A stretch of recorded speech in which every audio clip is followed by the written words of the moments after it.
Today we're gonna have a preview tour of this 25 million brand new home here in Sonoma, Santa Rosa, Laguna, beginning with your two-vehicle carport on this side. And as we enter to this pedestrian gate, nasa right side natin or nasa left side natin pagpasok natin will be your landscape garden. By the way, the lot size of this property is 180 square meters and yung floor area natin is 250 square meters. Tara, pasok tayo. This is a solid wood door with your smart door lock. Now, as we enter, this is our living area, very beautifully designed. By the way, itong buong property na to comes semi-furnished. Meron tayong air conditioning all over. This is your double height ceiling dining area. Nandito rin right across would be your kitchen and right beside it would be your ground floor bedroom. Tara, akit tayo dun sa second floor.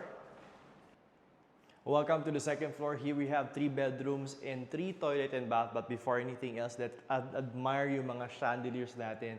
Look at this one, very beautiful. Meron pang mga fluted panels. And on this other side, your family area, meron din kang view ng ating chandelier which is connected sa ating dining area.